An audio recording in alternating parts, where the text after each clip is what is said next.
Okay, we're back. I'm going to give everybody a chance to, oh my goodness, everything's going wrong. Hold up, hold up, hold up, hold up.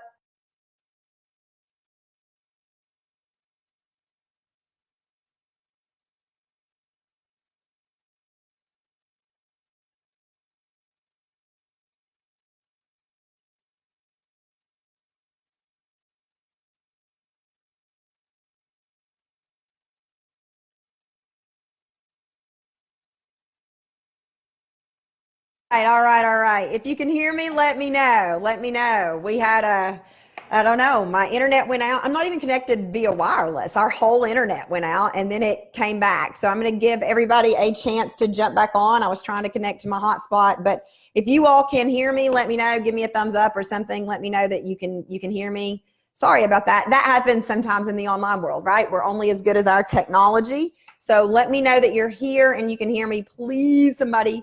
Can you hear me? Can you hear me? Can you hear me? Hello, hello, hello. Maybe not. Michelle, can you hear me? Can you all hear me? Let's see if it's even showing up. Okay, good, good, good, good. You can hear me. All right, so let's go back. I was actually answering a question about sales funnels. So sorry about that. Let me start all over. Good, thanks, Michelle. So let me start all over with sales funnels. So this is Cindy's question. And Cindy, I'm not sure how much you heard. So let me back this thing up a little bit since we had a technical error and answer your question. So number one of the biggest issues, the number one thing, problems that I see with sales funnels is people's calls to action. They have multiple calls to action. You do not want multiple calls to action.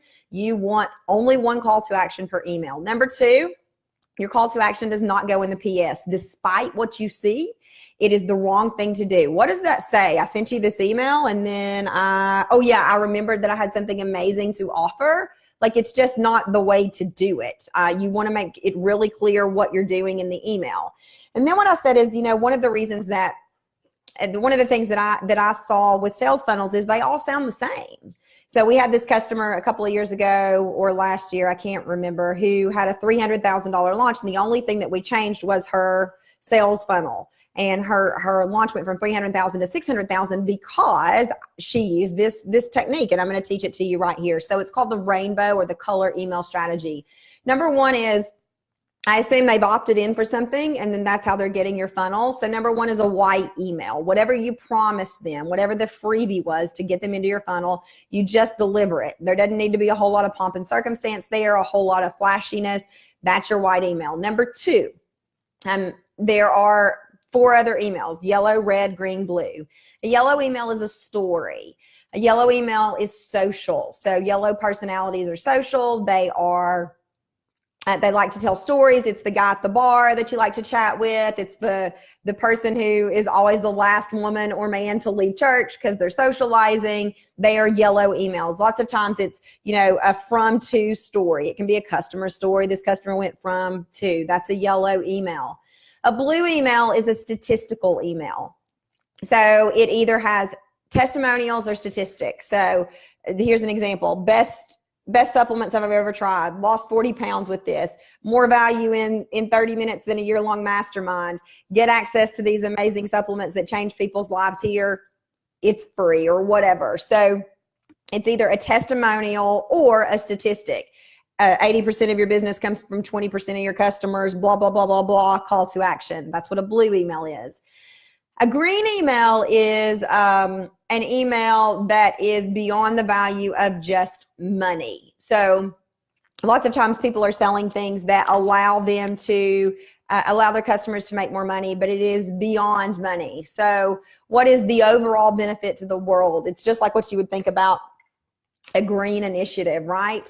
Lots of times when in pharmaceutical sales, my doctors who were heavily green based in personality, worked part-time schedules so they could be home with their kids, so they could pick up their kids. So it is the benefit beyond just the supplement. It's the benefit beyond just making you healthier, making you stronger, making you skinnier. It might even be how that benefit creeps. So there's this sales tool I teach called the TLC tool.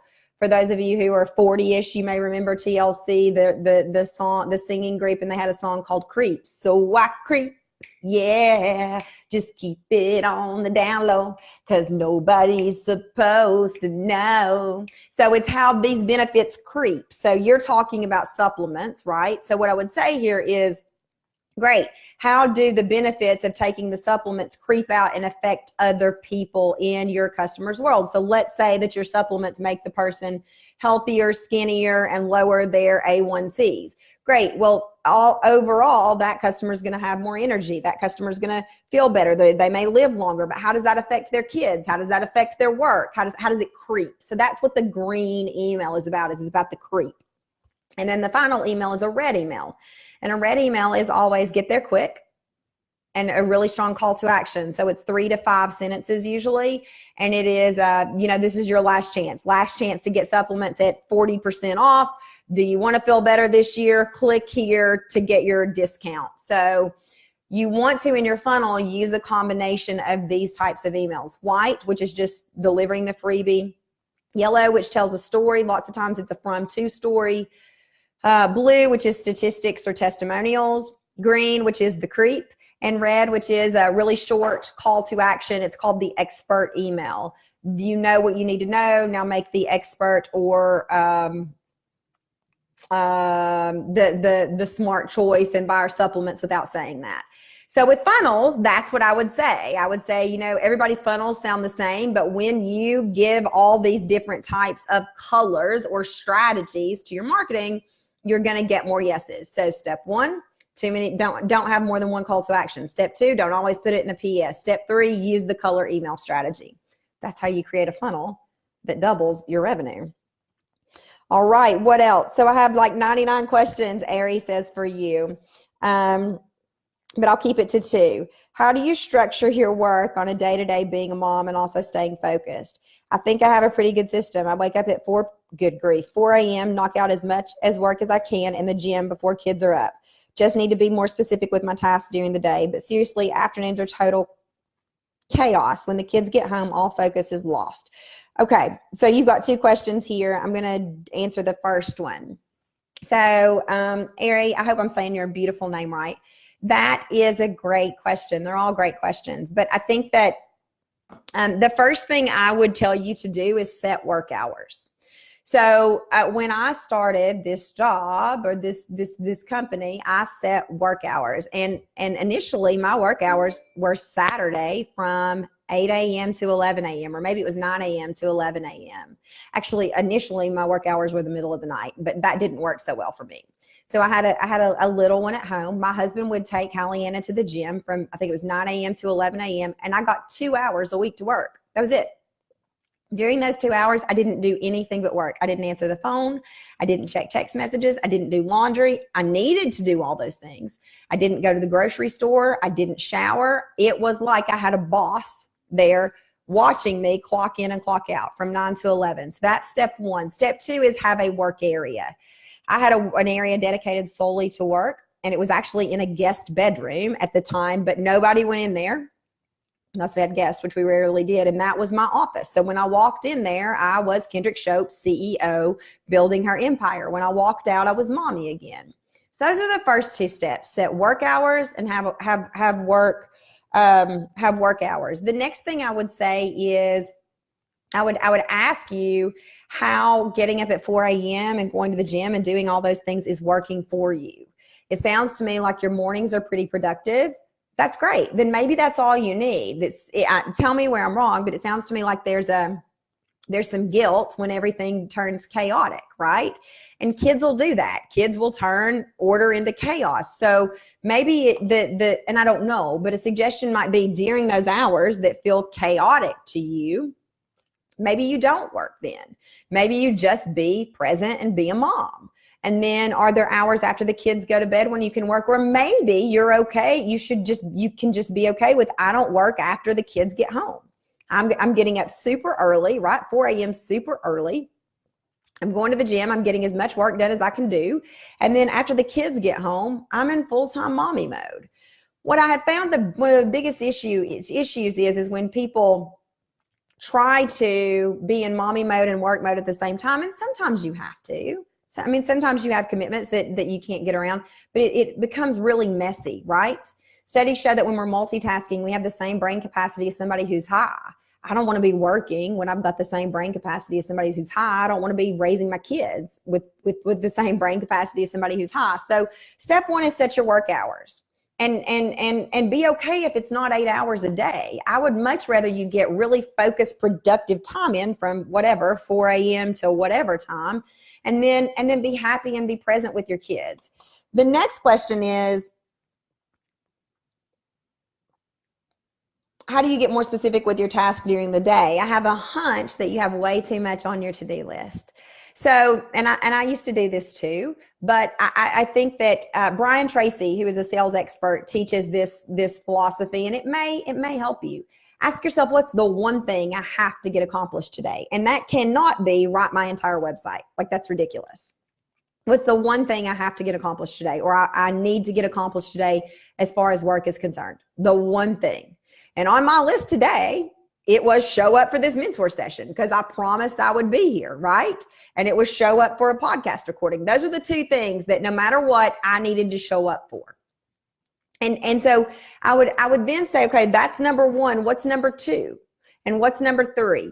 And so you make sure that you get number one done. And if you get number one done, it's a success. Brian Tracy calls eating your frog. That's eating your frog. You've eaten your frog. Everything else is gravy.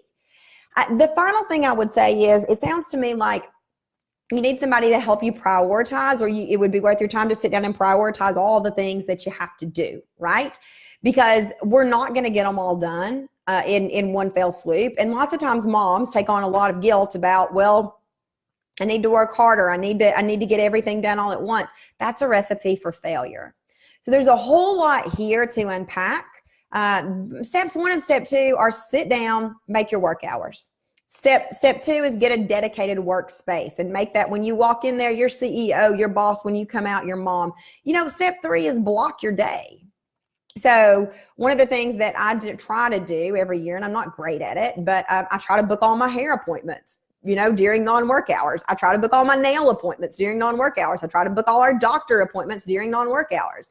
I try to book everything and then everything's done except for the work hours. I don't know that going to the gym during work hours is the best use of your time. Maybe it is. And 4 a.m. it may not be your work hours. I get it. So one of the mistakes I did was I dropped everything. I dropped going to the gym. I dropped everything. All I did was work and be a mom. And that is a recipe for burnout, and it's not healthy. So I love that you're still going to the gym. So step one, make work hours. And be okay if you're not working during the hours of chaos. Just be a mom. Step two is have a dedicated workspace. Step three would be prioritize. Eat that frog, like Brian Tracy says. And step four would be maybe do some time blocking. I hope that is helpful. I think we have one more question here. Let me look real quick. Oh, wait, you have one more question. What is your best method for follow-ups? I definitely struggle with following up. Probably fear of rejection. How do you get over this? Great question. Yeah. Oh, we've got more than one question. Sorry, we got a bunch of questions. Yeah. So, well, here's the thing. Fear of rejection is a real thing, right? 50% of all sales. No. You can double your business by following up. So it's something that you need to get over. The first step in getting over that fear of rejection is saying, what happens if I don't follow up? And my answer to that is this person stays stuck. Right? I have a product or service that can help someone. It's my job to tell them how I can help them. The next thing you can ask yourself is, how would you want to be followed up with? If you were on the other end of this conversation and you were being sold and someone needed to follow up with you, how would you want to be followed up with? What could you say that would feel like you were supporting them? I think lots of times people have this fear of rejection about follow-up because we make it mean something about you. Look, if somebody says no, if somebody rejects your offer, that has nothing to do with you. It means nothing about you. But we make it, as women especially, means so much about us. Fear of rejection is a real thing. You need a mindset shift. You need a mindset shift saying, actually, it's my job to follow up. I can change your life, your health, your business, your weight. It is my job to tell you how I can help you. There are ways to make your follow-up not sound pushy, not sound aggressive, but not sound overly dramatic, that are going to feel better. But step one is they're not rejecting you. So you have this fear of rejection. It's very real. A lot of people have it, but they're not rejecting you. They're not even necessarily rejecting your product or service. What they're saying is, I don't have enough information to give you my hard-earned money or my precious time. And here's the thing, I don't want people to give me their hard-earned money and their precious time if they're not ready. So I think that you're putting way too much pressure on the follow-up, and you're making it mean something that it doesn't. A follow-up is just redirection. It's just, or a no or rejection is just redirection. It's not necessarily rejection. It's just somebody saying, hey, I don't trust you. I don't trust you enough to give you my money or time. And that's a good thing, because we can overcome that through engagement. So if your product or service does what the customer needs and they say no, then we just have the opportunity to dig a little deeper and find out what's missing or what they need from us to trust us. So step number one is write selling is helping and put it on your workspace. Selling is helping. If you don't follow up, your customer is likely, or potential customer is likely, to stay stuck. You want to help them. Selling is helping. Step two is change your attitude about follow-up and about rejection. It's not rejection, it's redirection. It is a step in the buying process where somebody says, I'm not quite ready yet. Great, I don't want you until you're a hell yes. So what do we need to do to get you to a hell yes? I am the person who can help you. So that's where I would start with that. Good luck. Lots of great questions.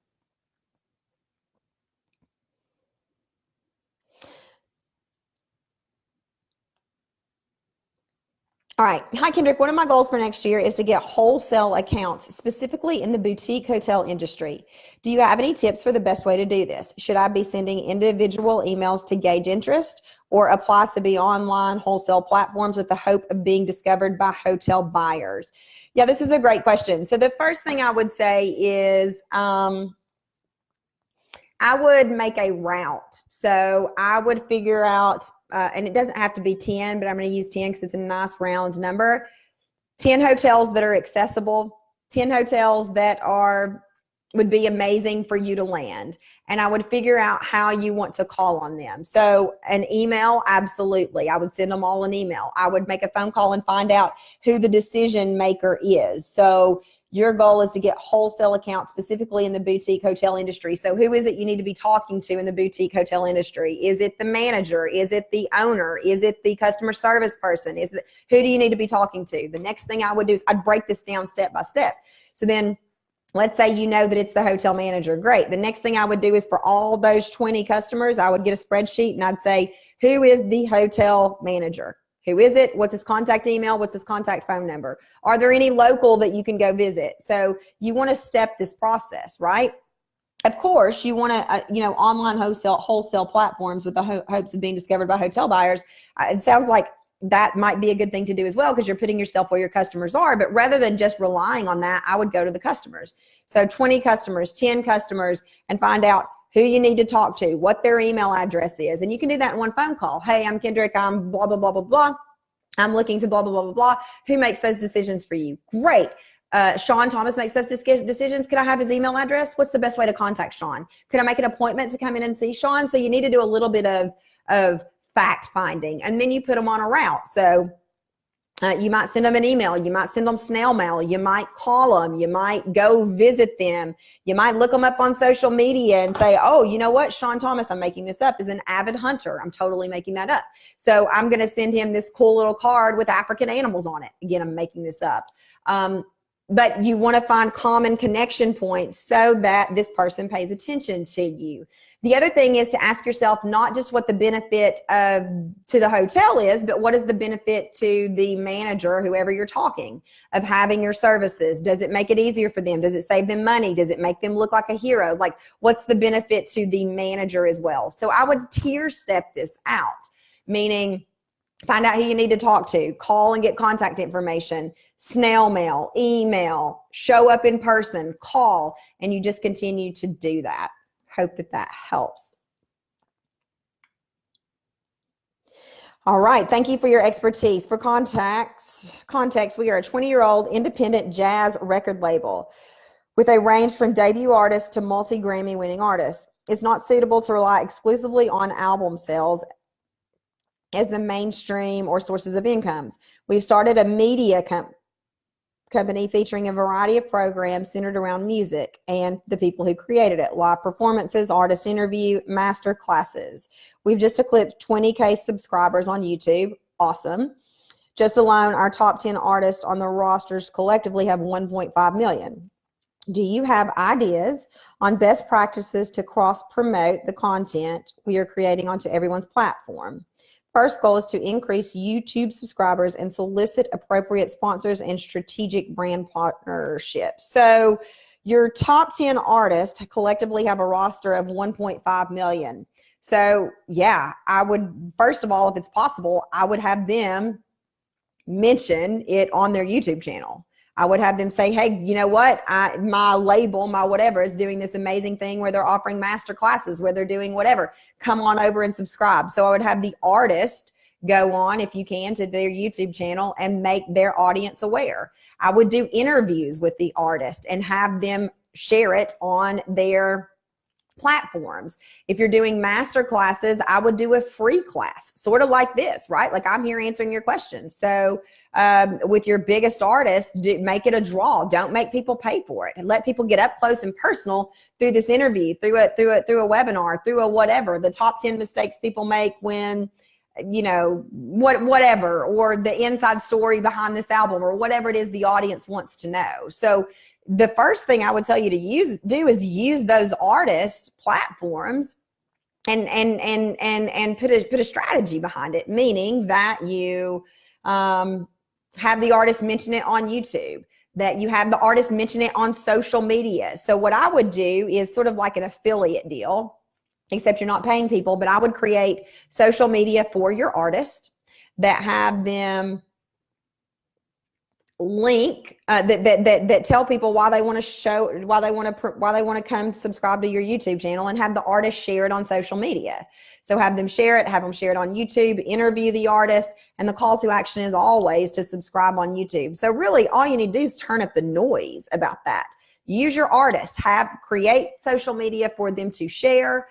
Figure out what the benefit of people coming over is, do a free webinar, a free interview, or whatever, and share on both platforms. You should be able to get that up to 1.5 million pretty easily, I would think, or at least up to a number that's a good representation. They collectively have 1.5 million. So that's a good representation of their audience. Does that make sense? Let me know if you have any other questions. That's amazing.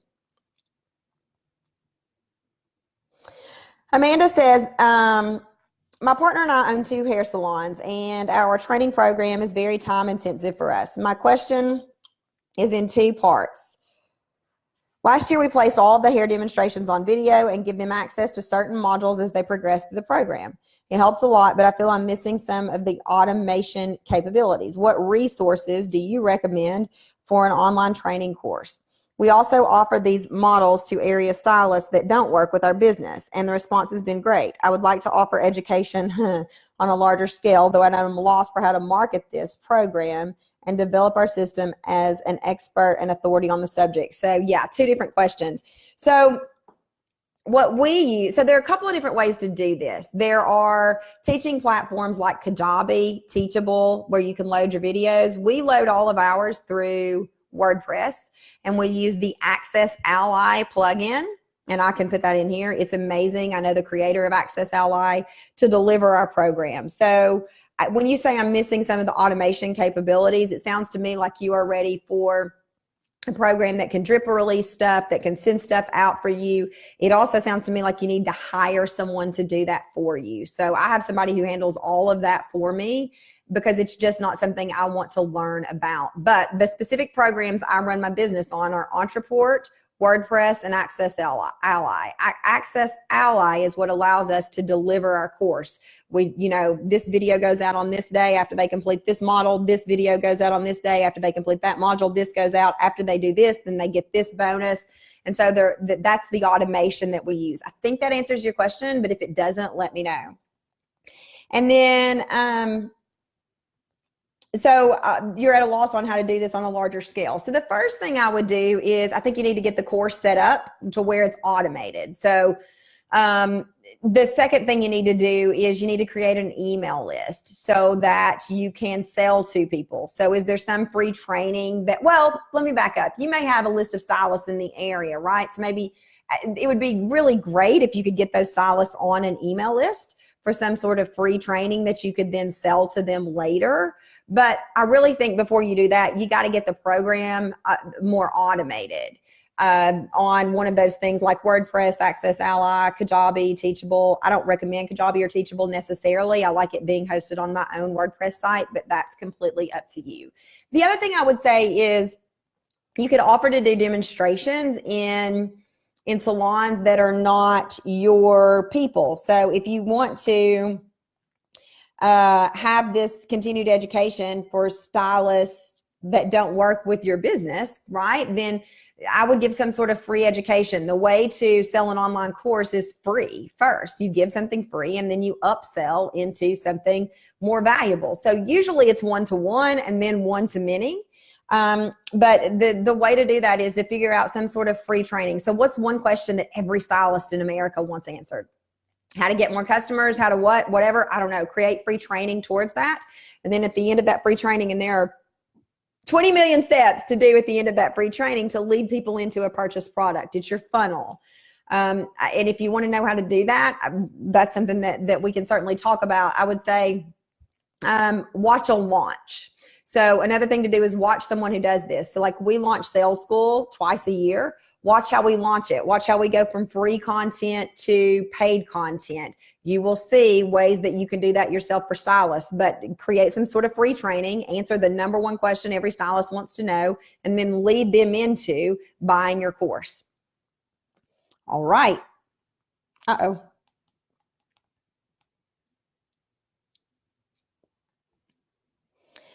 My question from Mark is, if you enter into a new company as a sales manager for a specific department, what would be your first steps in organizing your team? Great.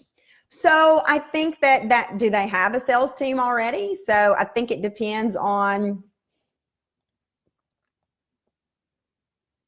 So a sales manager for a specific department. So my first question is, do they have a sales team already, or is it up to you to hire them? If it's up to you to hire them, then I would create the job description. What is the job description? If it's not, if you already have a sales team, I would go back and look at the job description. What is it that they're tasked with doing? Sales teams are all tasked with doing different things. And then as a sales manager, I would realize that one of your primary goals is motivation. So it's not just about crushing quota. It is, but one of the biggest problems, the biggest areas for sales team is they get complacent. And complacency, as you know, is the killer of great teams. That's a book, right? And so how do you keep them energized? How do you keep them excited? How do you keep them motivated? And there are various ways to do that through team meetings. So I would look at all the ways that your company attempts to keep your sales team motivated and say, okay, let's be honest. What really sucks here? What is boring? How can we make this fun? You know, could we bring in a salsa dancer to teach people how to salsa and tie that into a sales lesson? So I would try to think outside of the box. The other thing I would do here is I would say, how do I make it a team environment? So lots of times in selling, it can feel cutthroat. It can feel one person's trying to outsell the other. So what are some ways that you can make the team collectively work as a whole? And it depends on what kind of industry you're in for that. Another thing I would do, so I'm just literally like all kinds of ideas going off in my head. Another thing I would do is I would have all your sales team take some sort of strength finder test, whether it's the Buckingham Strength Finders, whatever it is, and then put those strengths to use within the team, every single person. So every single person is responsible for something. You know, your analytic people are responsible for quota updates. Everybody should know the quota all the time, where you are, percent to quota. Your cheerleaders are responsible for whatever. So give everybody a job on the team, make them function as a team, play to people's strengths. And then the final thing I would say is, well, let's review what I've already said. So if you already have the team, get to know the job description. What is the job description? What are they responsible for doing? Number 2, look at how they've run meetings in the past and say, what really sucks? What's boring? How can we spice this up? How do we keep people motivated? Is it a quote every day, right? Your job is to keep them motivated so they don't get complacent, so that they make that extra call. And it can't be about pressure. Yes, your goal is also to educate them. Your goal is to help them find creative new ways to be themselves, but also your biggest goal is motivation. And it can't just be about make that extra call because you're going to make more money. It's got to be about more than that. What has worked well in the past for the team? Are there different ways that you can spice the team meetings up, like a salsa dancer or whatever? Have them take strength finders and put everybody's strengths to work on your team. Those are some ideas to get you started. Make it a team sport. All right, my business partner and I have created a website concept. Wait, let's put my glass. I need new glasses. My business partner and I have created a website that connects designers to clients and vice versa. That's amazing. We're launching on the new year and we'll be marketing to designers first. Our plan is to do seminars at university to target emerging designers. We will also be using social media platforms like LinkedIn to establish designers. In your opinion, for this type of business, what's the best strategy to drive traffic to our website?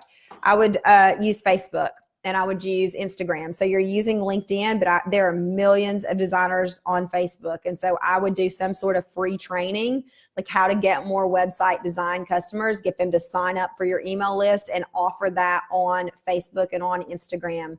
That's the best way. So again, there's 7 steps of selling. You want to prospect and engage with potential designers. I like how you're thinking, but I think that I would also do Facebook Lives that speak to designers on Facebook. You know, what if it was easy for you to find your ideal design clients? What if you all were connected to your ideal clients? That's exactly what we do. I would use Facebook and use Instagram, and I would do those seminars through social media. So free, have them opt in for the free training, and then from there create a sales funnel that sells them into that. But I think it's a brilliant idea. I love the idea.